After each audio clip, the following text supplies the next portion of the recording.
going to really need to buckle in and get ready as we are just down the fish match area, seeing as Adam is resolving a mulligan. Yeah, looks like Adam is going to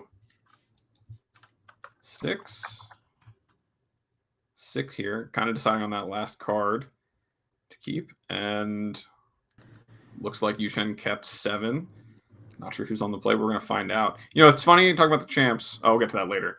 So we have a turn 1 Chrome Mox, City of Traitors, and a Trinisphere from Adam Wasburn-Moses, which is just, 3-ball corner pocket. Yeah, and you see Adam laughing. Yuchen also laughing, knowing they're on Storm, and Adam chalicing on 1. Yeah, this is what I was saying. This game, I said there's going to be some close games. This was a close game. It already is. If not for that Chrome Mox and that Soul Land, who knows what Yuchen's turn 1 would have looked like. It really was a coin flip. Could have gone any way. Who was on the play this game? And it looks like Adam is going to develop their first threat of the game with 2 mana floating off the City of Traitors, a fetch for a Plateau. Well, really, any creature probably crosses the finish line here, as it is hard for a deck with Dark Ritual. Dark Ritual, single black to get 3 black. Not as good at 2 and a black to get 3 black mana. As we see a hard cast Fury from Adam, putting this game on a 3-turn clock. Yeah, I would check out from Yuchen, see if we have anything we can do. We could get really close. We could cast the Tendrils to gain 2. That might matter for the old Clockaroo. But I don't think we have any way to actually remove the Fury once it hit the battlefield. No, Ad Nauseam Tendrils, not traditionally a deck good at interacting with the battlefield, especially not in game 1. As we see here, a 3-mana Ponder into the Chalice Void that is countered. A little bit of a Chalice check as Adam attacks for 6 and passes right on back. Firing a Ponder, again countered. This is the rope-a-dope. Yeah, I got to admire the perseverance. Yeah. And this is something the Boros Prison deck, Adam has labeled their deck as Boros Prison. It is really like the Initiative deck as well, as we are going to see the Thoughtseize here counter with the Chalice. Adam, maybe the mistake there, should let it resolve, put Yuchen down to 5. No, you have to. It's a state, but you can't. It is a state. It is. That's right. You don't get a choice. That's right. Good point. I was thinking that it was a trigger. It was an optional thing, but it's not. And that is going to do it. So game number 1 goes to Adam. Yeah, Legacy at its finest there. Well, like I said, a real close game. Who knows what it looks like with Yuchen on the play. Could have gone either way. So if you're Yuchen here, you now know what you're up against. You're up against these hate permanents, little red-white prison strategy. Sideboards, you got 3 Echoing Truth, 3 Surgical Extraction, a Byforce, a Chain of Vapor, a Consign to Oblivion, Dark Petition, Duress, Empty the Warrens, Flusterstorm, Peer into the Abyss, and Tendrils of Agony. What of this are you looking at if you're Yuchen as far as how you're going to combat these permanents? So Echo Truth is pretty good. That's something that can just bounce the Chalices and all the threats and the Trinispheres. It gives you a way to get out from under there. Byforce is another thing that can blow up a bunch of artifacts. It destroys X target artifacts. So that could be a way, the Trinisphere comes down, we get up a Chalice. Well, Byforce can get out from underneath the Chalice and the Trinisphere. So those are cards I'm pretty excited about. You might see his Chain of Vapors along a very similar line. It's just a way to unsummon some potential problem in front of us. And then we'll probably just want to trim down on a few of our cards to make so our deck still functions and make room for these answer spells, because we are a Storm deck with critical mass. We don't want to have too many answers. Maybe Thoughtseize will get trimmed on, for example, make room for these answers that answered resolved cards. Yeah, and then over on Adam's side, we've got 4 Leyline of the Void, 3 Swords Plowshares, 2 Faerie Macabre, 2 Mindbreak Trap, 2 Pyroblast, and 2 Magus of the Moon. What of that are you eyeing? I love Magus of the Moon, and I love Mindbreak Trap. Mindbreak Trap is just going to be a good sort of counterspell to stop the Storm stuff from going off. Magus of the Moon, a great way to just lock out the Storm player. Pyroblast, something you can bring in. It's just something like Chain of Vapors, like we talked about, or Echoing Truth, but also you can just use it to fight over, one of their cantrips or whatever and setting up a turn. So depends on how Adam wants to approach it. I could see Pyroblast maybe not being good enough, and you just have so many good cards in the matchup that you're like, yeah, I don't need anything else. This is fine. Yeah, I think obviously you said Mindbreak Trap, right? Yeah. One of the Okay. first ones, baby. Do you feel like Mindbreak Trap is something that might make it so that like Thoughtseize is a little bit more in play for the Storm That play makes here? Yeah, that is something that is, kind of gives you some reasons to stick to having Thoughtseize in your deck as well, especially when you're on the play. It might be a little easier to catch the Chalice of the Void or the Trinisphere with a Thoughtseize in your deck, or grab this Mindbreak Trap. I am unsure. I'm not an Ad Nauseam expert, and so all I know is I just don't want to over sideboard. So I'm going to curious to see how Yuchen approaches this matchup. As Adam Wasburn-Moses, by the way, when it comes to approaching this matchup, one of our most decorated players when it comes to legacy events on the tour, Abe, has a large number of top 8s. Yeah, I mean, really crushes it on the series here. Just absolutely, like, always in contention, it feels like. Every time I watch one of these events, I never see them outside of, like, not on the outside looking in or in themselves. So, as we see Yuchen keep their 7-card hand and Adam taking a mulligan, curious, what are you looking for? Obviously that game 1 hand was perfect from Adam. Are you just looking to mulligan to the same? Is there, what are you looking for out of the initiative deck here? Yeah, I'm looking for something like that game 1 hand. Obviously, I think that game 1 hand was pretty close to the Stone Perfects. And so if I could get that, that's great. But even just having, a Chalice early, like, a turn 1 Chalice off an Ancient Tomb or a City of Traitors would be great. Maybe off a Mox. That'd be great. An early Magus would also be pretty good, right? It's going to force Yuchen to actually fetch, so that or a Blood Moon could both be really good answers. I'm just trying to do something broken and put Yuchen under the lock. So I'm not really going to keep any 7-card hand that's just medium in this sort of matchup. My opponent showed me a lot of cards. I know there's some blue-blacky deck. Maybe Adam is 100% sure it's Ad Nauseam. Maybe Adam might think it's like Doomsday or something, but Adam knows I need to have a hand that does something strong. Otherwise, it's not worth playing. Yeah, and let's see what kind of hand Yuchen kept here.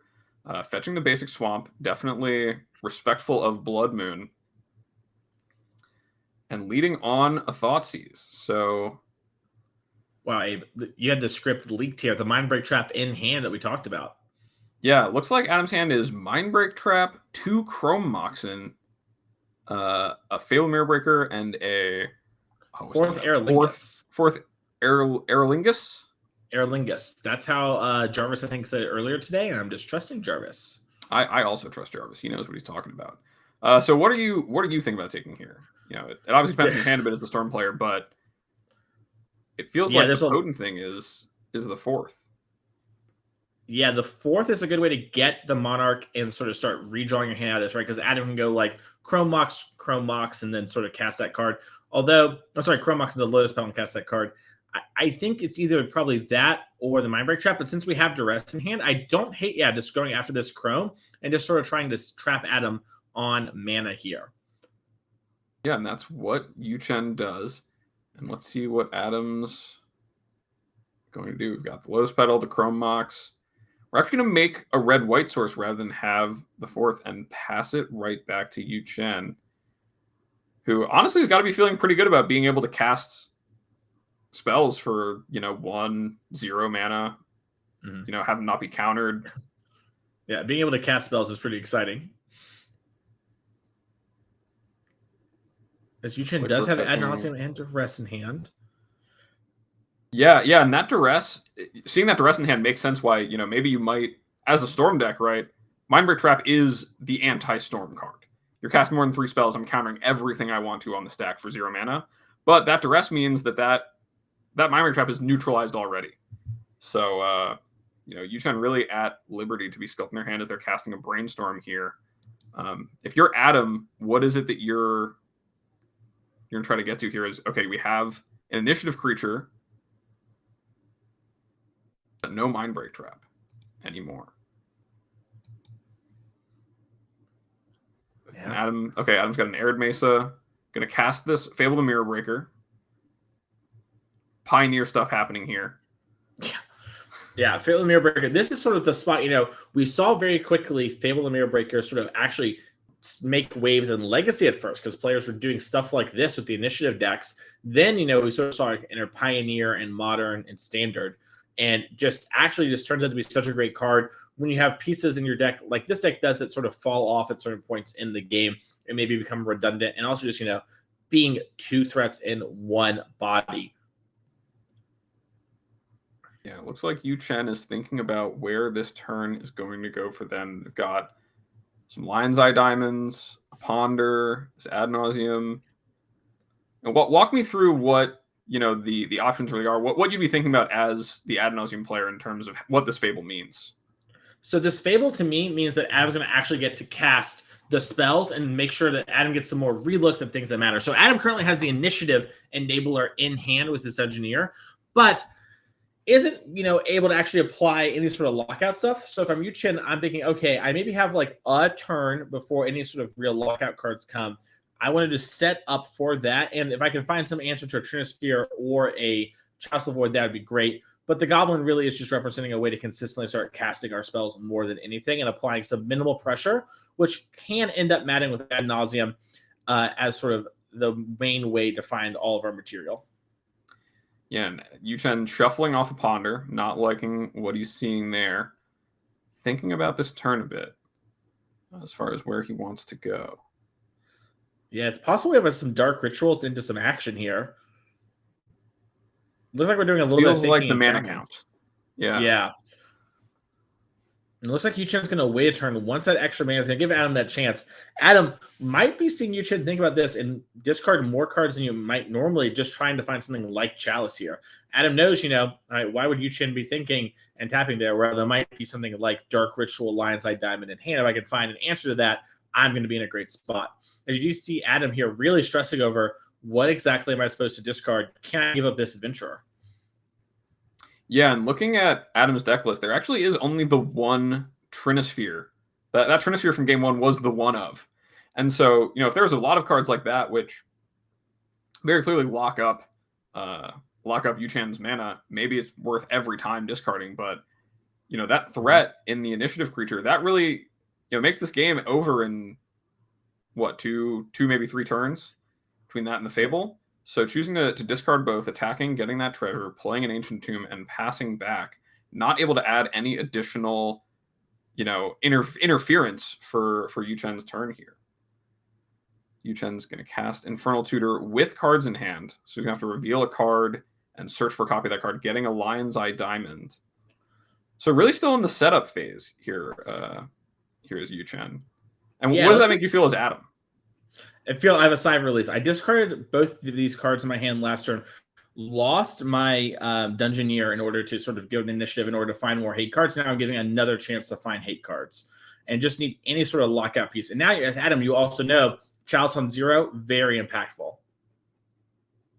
Yeah, knowing about the 2 Lion's Eye Diamonds in hand, and I believe there's even a third, but Adam doesn't know about that. Definitely a big win to be able to turn that card off, as that is really a huge part of the Ad Nauseam deck's way to win. We see Yuchen playing a Badlands. Yeah, Yuchen sideboard. Pull out the mana. Oh, I was thinking this might be a value Burning Wish, but no, this appears to be. I love this. We have the Guru Basic, which we also have in our deck, which is quite nice looking. But also those are the mana counts. So, the top left one, if you're looking at it from, top to bottom, that's our storm count, and Adam's helping out there. And then the mana goes on the respective colors. Yeah, it looks like we're going to see Burning Wish, retaining priority, getting rid of those Lion's Eye Diamonds, floating some mana. I like it. Black mana, black dice. Red mana, white dice. Oh, wait, that doesn't seem right. No, sorry, don't worry about it. Be chill. And this is a pure Into the Abyss? Yeah, we're going to draw half our deck and lose half our life. Who knows if Yuchen will be able to win from here. Unironically, though, you can get unlucky with this card. Typically, if you draw, in this situation. So Yuchen, by the way, is counting the cards that we've seen in order to subtract from 60 in order to make it a much quicker time. And so you're seeing counting from the bottom here in reverse. So this is a good way to sort of speed up the process if you're a Lotus Field player and a Pioneer. Yeah, and it's also important that I believe we played the Badlands this turn. So no land we played the Badlands last turn. Okay, so we do have a land drop available for Yuchen. So, going going to be a question of, can I find a way? It seems like it'll be a question of, will I find a way to actually kill my opponent rather than an issue of mana startup? Because from 2 mana and however many rituals you have, it shouldn't be a struggle to be able to cast everything you need to, as long as we have the things we need. Yep. Yeah, and you see Yuchen has put the lands to the side. The graveyard's at the top of the screen, and it could be a little confusing maybe. That's just to make it easier to sort of fan everything out and sort of pay attention to what matters, which is the mana happening here. Lotus Petal is going to cast Dark Ritual.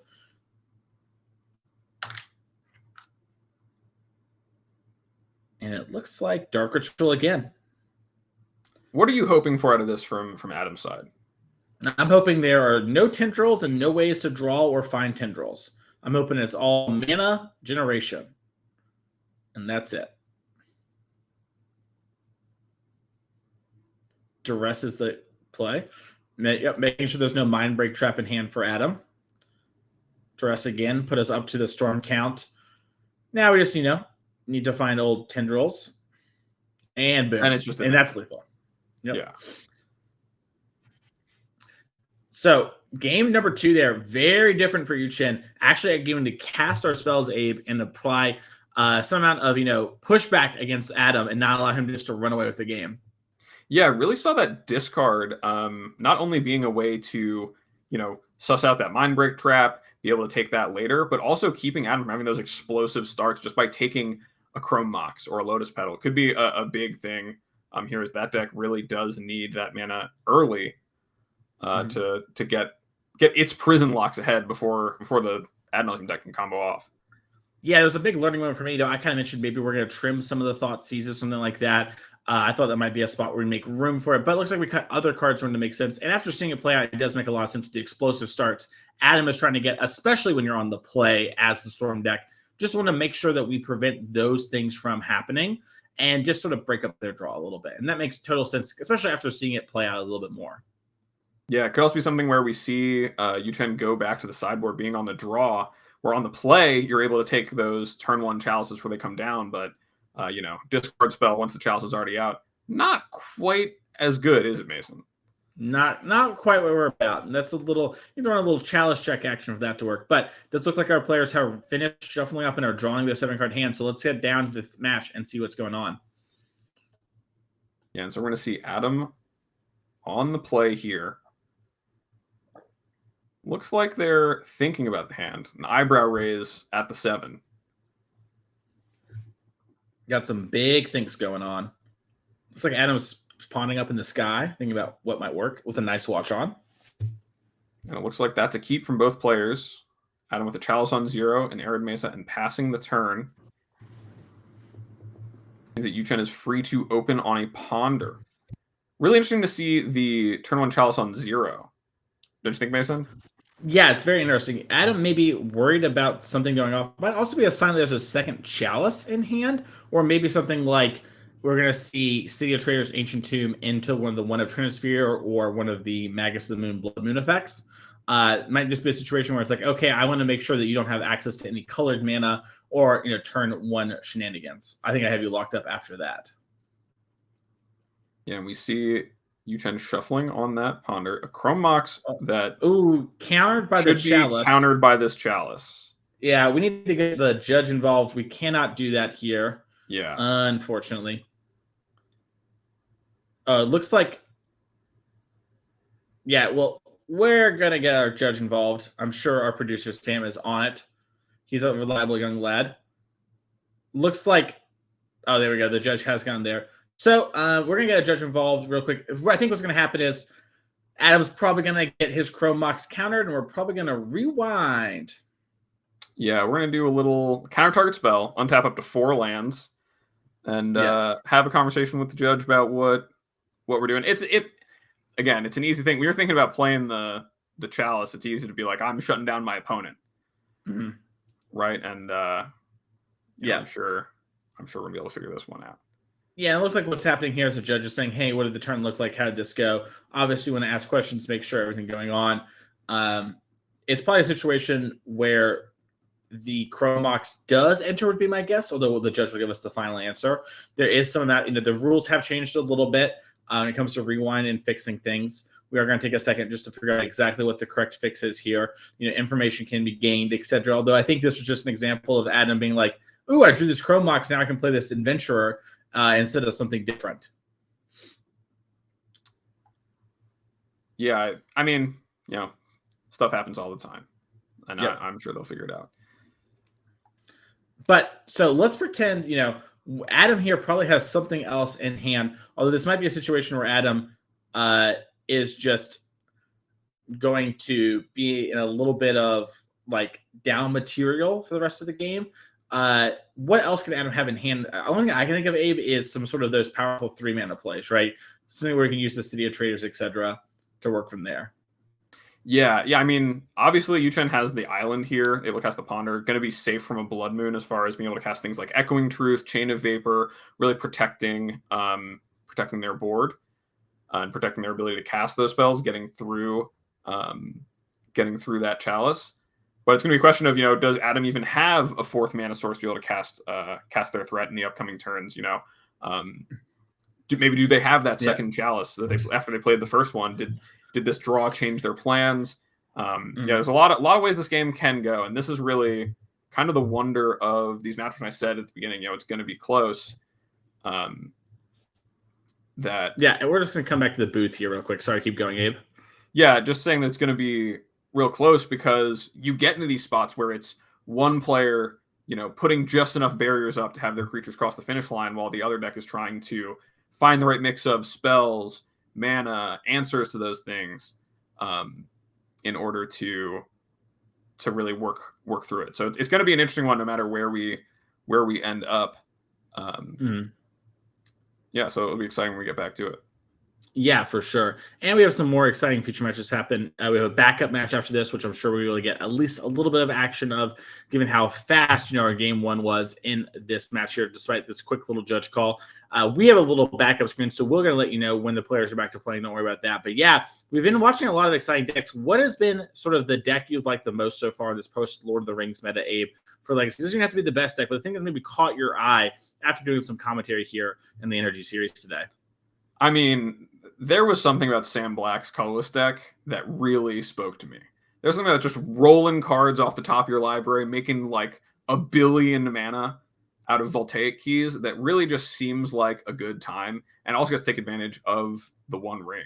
A card that is just so powerful on its own. So that's one that really has caught my eye. Definitely like a proof of all the cool things you can do in Legacy. Yeah, I also really like that deck a lot. Like I mentioned earlier, when we were watching Samantha Murphy's match, I used to play Elves a lot in Legacy. It's sort of the deck I own. My Glimpse of Nature Elf deck does not line up well against Orcish Bowmaster, let me tell you. But that Gaia Cradle control deck is actually pretty exciting. So that's something that, I kind of have the cards for too and can play. So that's what I'm going to be pretty excited to put a couple Bowmasters in there and then play some Legacy with. Yeah, this is my first time here on the NRG stream doing commentary. Really happy to be here. It's also my first time realizing that the end of year championships is an actual PTQ. And as someone who's been in the game for a long time and remembers the days of old PTQs and hearing the stories of a 16-person PTQ out in the Midwest and being like, what do I have to do to be the one who's there? It's really cool to see that these days what you have to do is be one of the best players on the circuit for a whole year in order to get there. And that's really what it takes. And it comes with a big prize pool. Can really be anyone. It was really awesome seeing 3 players who you might have never heard of take down a showdown event yesterday to qualify. And Mason, how do you feel about a 16-person PTQ? I'm excited. 16-person, $25,000 on the line as well. So not only is it just a PTQ, which is amazing, qualifying you for the Chicago PT, I believe, but also, sort of close to that event, right, for those players, but also just so much cash. And if you win, you're invited back next year, right? Which, assumedly, organized play is the same way. When we don't make Wizards too mad, we're going to keep getting these PTQs, keep running it. You might be sort of able to run train, just forever have your straight shot to the Pro Tour every year. So it's going to be really exciting. It's going to be exciting to see players sort of, as this comes around, there's going to be a lot of players thinking about like, oh, maybe I should be playing these events. I should be doing these things. That sounds really awesome. And if you are thinking about that, we do have some more events coming up for you. And we have 3 straight shots to our showdown. So let's show it real quick here. In Detroit on August 12th through the 13th, we have the Modern 10K Showdown. If you win that showdown, you go straight to our championship, like Abe just said, 16-person PTQ, $25,000 on the line, and so much more. Sunday, we have a 5K Pioneer Trial that awards you points. The points can get you to the end of the year championship series. After this, Indianapolis, 14th through the 15th, 10K Pioneer Showdown on Saturday. Win that, get to the PTQ. Sunday, Team Trial 10K. That's Legacy, Modern, Pioneer. You and your homies can go out, battle some team magic on a Sunday in a great town for some great fun here on the series. And then finally, for the end of the year, Madison, November 25th and the 26th, we have a 10K Modern Showdown and a Sunday 5K Trial. Once again, our Showdown winner gets all that. Our Showdown winner also gets an Inkling custom token. So if you win that, you're going to get one of those, which we give away at our events. Here you're seeing the team who actually won our last St. Louis event up on your screen. They got a Goblin Shaman token. Pretty exciting stuff. So all that and so much more. We pull up our yearly leaderboard, by the way, since we're talking about our championship series. The race is on for a lot of these players. So if their name's orange, they have won a showdown and they're already qualified. So Dykeman, Raja, and Eric, and Matthew Hoey, all already qualified. They're good to go. Their names are sort of placeholders. All these other names, the top 6 at large at the end of the year are going to make it. So this I've been saying all weekend. Let's pretend it ended right now. Chris, Fletcher, Sarah, Sean, Tiago, and A. Adams would all qualify for our end of the year championship series. And these players have a pretty strong lead, but if you get a couple finals appearances, a couple top 8s, you're going to still be able to make it. So it is not game over yet, as I think we are getting back to play. So we're going to go back to the feature match area for you. It looks like what's happened is the Chrome Mox has entered play, got countered. Nothing else really happened. And we're just going back and basically, it got countered. We're playing from there. So looks like a Plains is also in the battlefield. Some weird secret lair. Maybe it's a mountain, I think. It's a mountain. Yeah, it's a foil mountain. Yeah, it seems like there was an appeal, a bit of a deviation. That's what the resolution was, is that we're at this point where the Chrome Mox was countered, and we're playing from here. And Yuchen just passing back after a Scalding Tarn, not really doing much more to sculpt or interrupt what Adam's trying to do. Just kind of taking a draw step and passing. So it looks like Adam's going to be able to get their game going and get the initiative. And, we're going to be right back where we thought we'd be. And this game continues to be that exact kind of developing, I don't want to say a cat and mouse, but, a race to the bottom of who's going to kill the other first in a very real way. Mm-hmm. As Seasoned Dungeoneer enters the battlefield, we go grab a land. Little basic. We've entered the Undercity. We're at the secret and entrance. Adam's the only one who's going to be in the Undercity, right? It's not like before where we saw it get taken by the Death and Taxes player. No. This is the only one who will be able to have the initiative will be Adam. There is not a way that that the Ad Nauseam Tendrils deck has to take it back. So we see, looks like we're cracking the Scalding Tarn in the end step. Thinking about getting a Badlands, getting Underground Sea. Looks like we're going for the Badlands. Oh, it looks Adam just checking out to see what the fetch land was or whatever. Yeah, and taking a draw here. So now the clock is on for you as Yuchen. What is it that you're... Right, land go isn't really where you want to be, is it? Not really, no. This was a good turn to sort of take it and set up. You're going to take 2 more damage from moving forward in the Undercity because of the +2 counters if Adam wants that, which Adam chose to do. So you're going to be under a little bit of pressure now, but that's sort of your last turn to set up, and then you're going to want to go for something on the next turn because Adam is going to be able to use the mode after that, which is going to deal 5 damage to you, and your Ad Nauseams are going to be much harder to actually go off with. And so Adam here with Forth Eorlingas for X is 4, I believe. Going to get 4 2/2s and get the Monarch.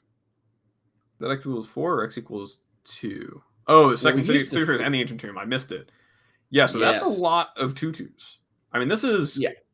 Yuchen is not long for this world. We're gonna have to make something happen, and make it happen fast.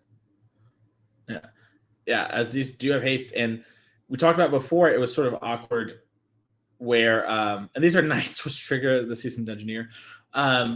And so we are attacking in here, I believe, for like 11. And yeah, Adam is just put in a commanding position, and Yuchen has to go for it here, or they will be in big trouble. Yeah, I mean, they're just dead in the upkeep because of the initiative, right? The next room that they can go to in the dungeon is going to be Trap for Adam. So that's just target player loses 5. Yuchen's only got 4. This is going to be their last turn to make something happen. So let's see what is going to unfold. Yeah, as this, yeah, Yuchen's last draw step of the game. And yeah, Yuchen extends the hand. Congratulations to Adam Wasburn-Moses there, winning that game. I'm going to see if we're going to have an interview, or maybe we're going to go to our backup feature match. I know we had a good one long over there, so maybe we're going to head to the booth real quick here. And I think we're probably going to we're going to just go straight to the backup because we have some time around. We want to get you as much magic as we can. So congratulations to Adam, moving on to 4-0 in prime position, top 8 our event here today. Still 4 more rounds left to go, though.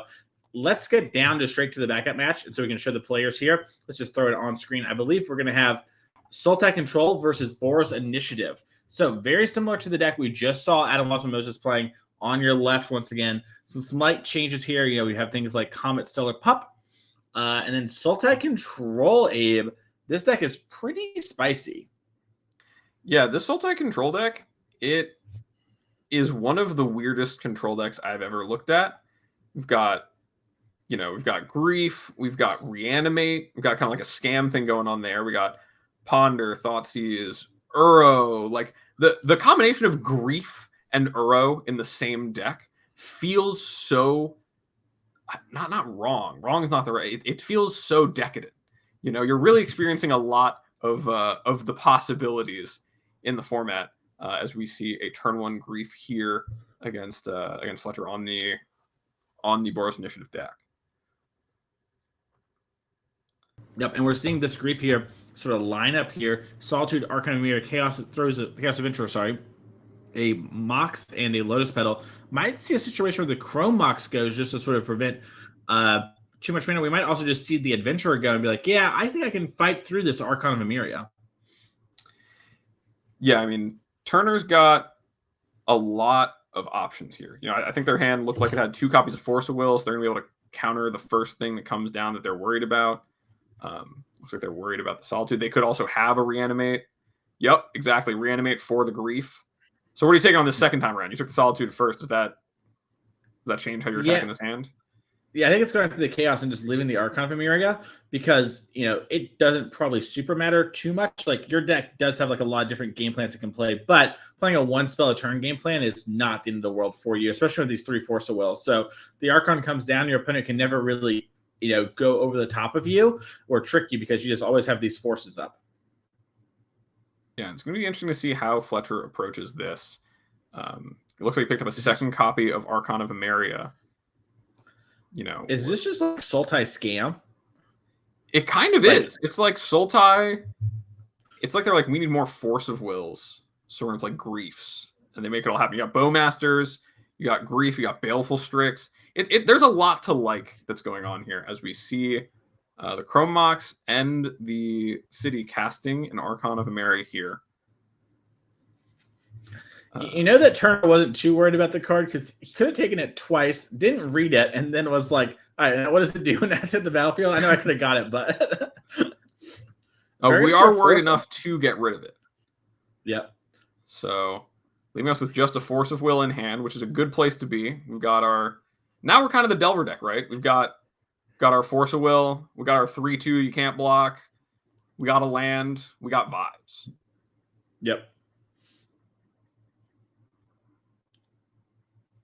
Chat bring up a great point. We could have also seen the Adventurer taken with the Grief and then had that reanimated and gone into the dungeon for Turner.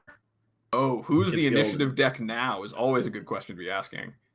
Yeah. You see a touch of the Spirit Realm as an answer to this Grief. A little bit of a fair life of O-Ring here. Just getting that thing off the table, resetting us back to square one. Who do you like from this position, Mason? Who do you think is like ahead in this kind of game? I think Turner is, now that we've reanimated on this Chaos Adventurer. I would say I think this turn was a big turn for Turner. We either needed to draw lands towards something like Uro, or we needed to have some big play we could do. And Fletcher's deck is really good at playing off the top here. It's sort of set up for these situations, right? Sort of get a bunch of mana and cheat in some really powerful cards. So for Turner here's gonna have to figure out how this works. We're all working together here. And then now we're gonna get to grab a basic. Looks like Turner actually doesn't have a basic in the deck. So they do not. Can't. Ooh, poor deck building. Didn't think about what happens if I reanimate the initiative creature. Might want to add one to home next time. Maybe sideboard it for this matchup. Who knows?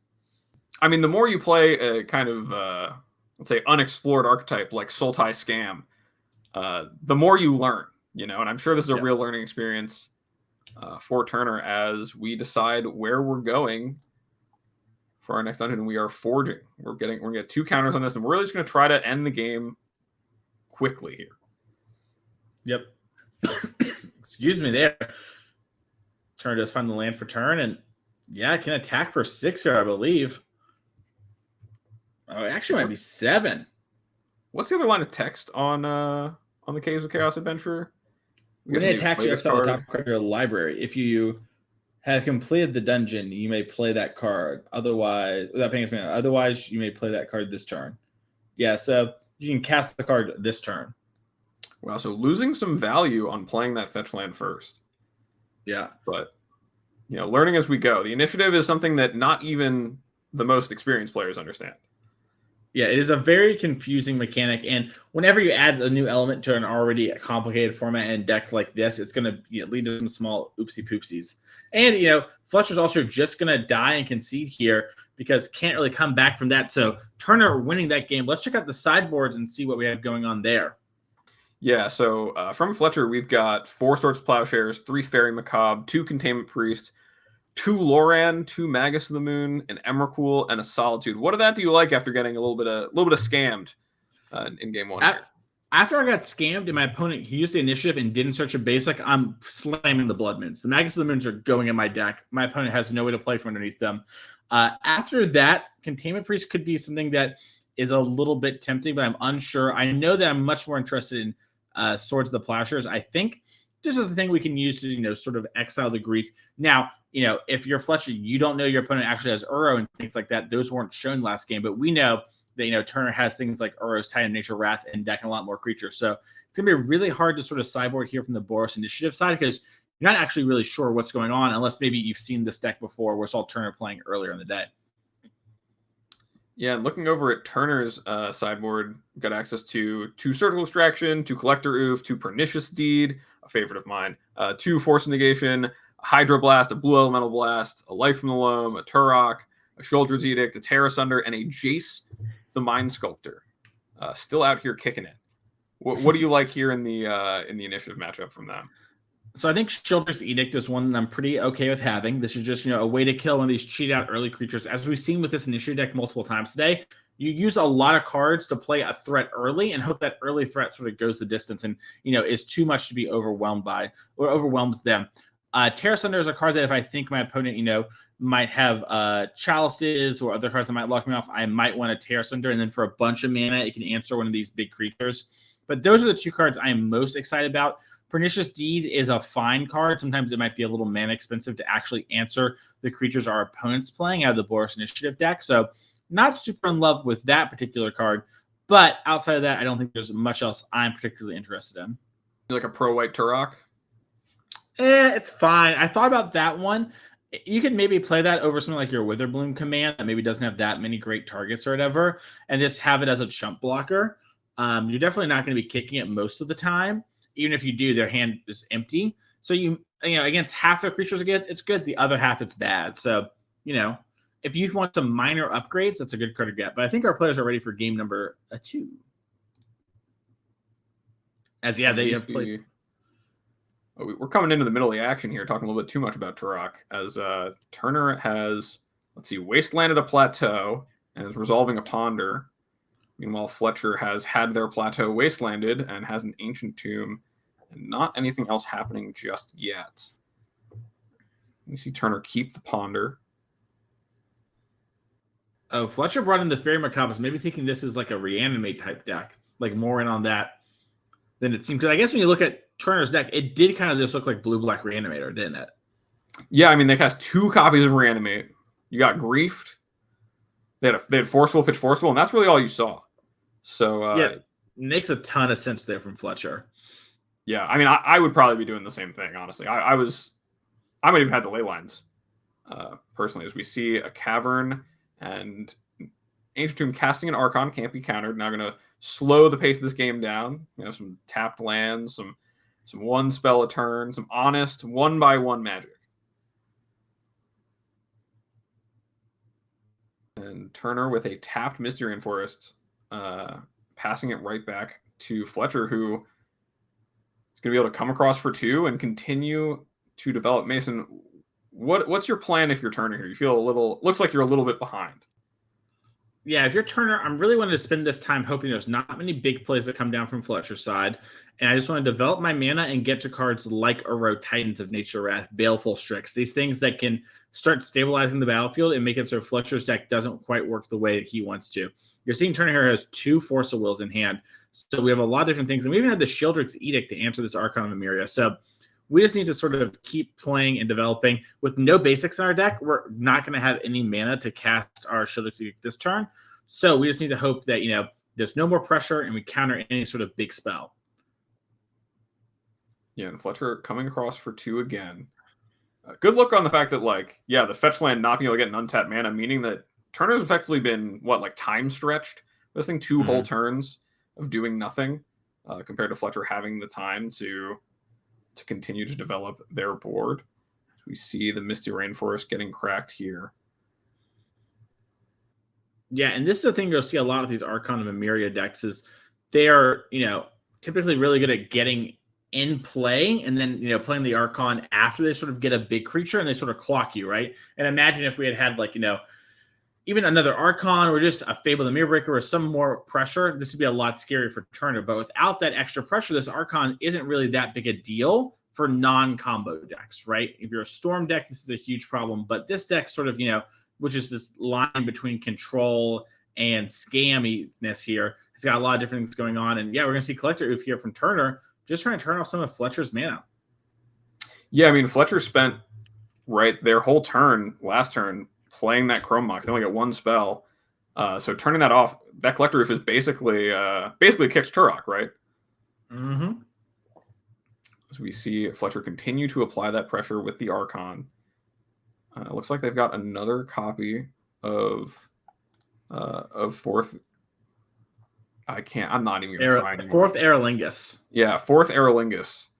Got another copy of that. It'll be interesting to see what it is that they do as they just pass back not casting a spell. Who do you like from this spot, Mason? Who do you think is... I like Turner.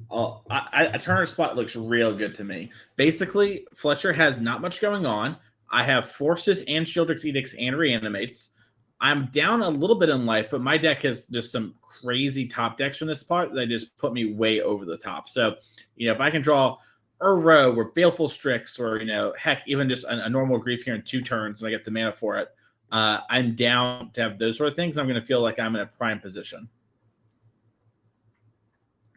Like we're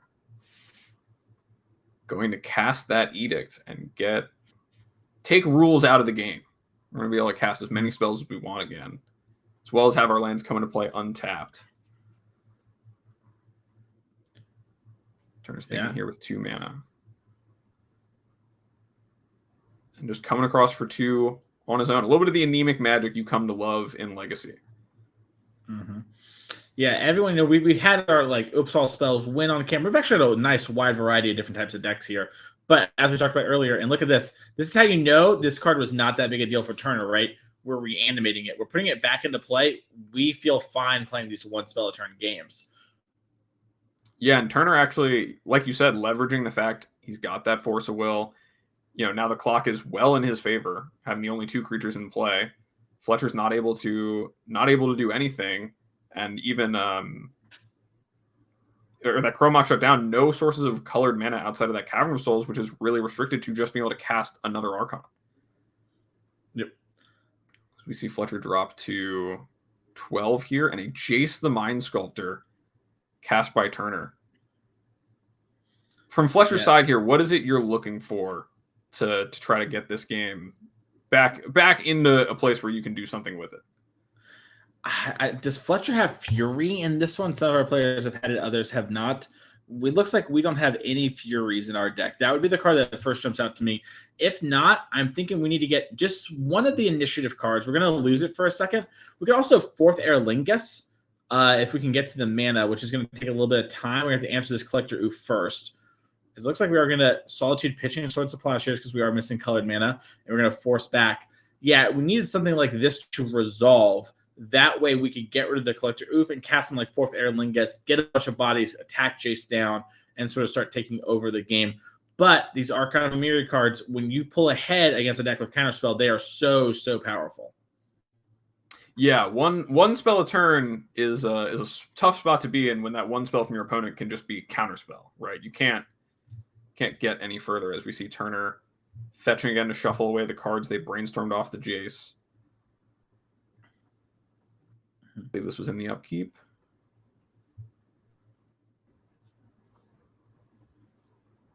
And taking the draw here.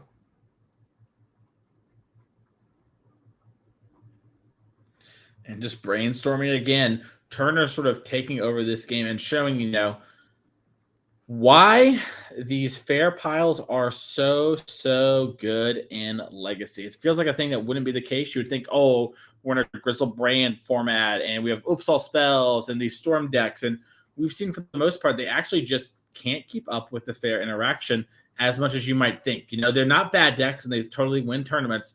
But your thoughts about how the format might actually look is a lot different there than maybe normal, as we are going to see Wasteland to land into Grief. And Fletcher's had enough. He's just going to go relax the rest of the round there. Sort of got away from it and just never really had colored mana due to that smart Collector Oof choice from Turner out of the sideboard.